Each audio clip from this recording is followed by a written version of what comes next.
Yo, so I keep seeing everyone talking about no tax on tips and overtime. I'm finally about to save some money on my taxes. Hold up. Have you actually looked at Schedule 1A? Most people celebrating this are actually going to be really disappointed. Say what now? This is the actual IRS form that you'll need to file. These aren't bonus deductions. They're itemized deductions that have to beat your standard deduction. What do you mean beat standard deduction? The standard deduction for 2025 is $15,750 if you're single.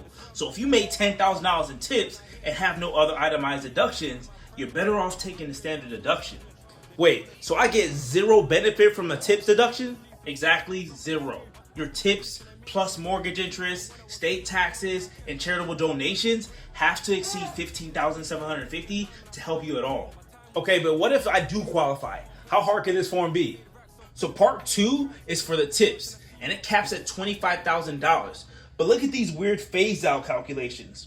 If you make over $150,000, you start losing the deduction with this weird rounding math.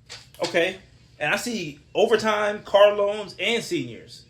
So there's different caps for each. $12,500 for overtime, $10,000 for car loans, $6,000 for seniors, plus different income limits for each section. Where do I even get these numbers from? So that's the real problem. Tips need to show up in W-2 box 7, but only if your employer tracks qualified tips separately.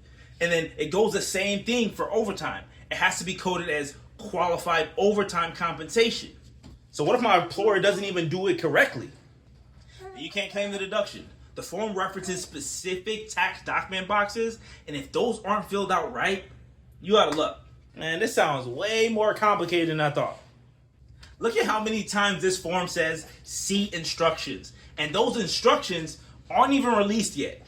Multiple income thresholds, complex phase-out limits, employer reporting requirement. Most tipped and hourly workers won't see any benefit because they don't have enough other itemized deductions. If you think that you might qualify for multiple deductions here, then you might want to get some professional help because one mistake could cost you money or potentially trigger an audit. So most people won't even actually benefit.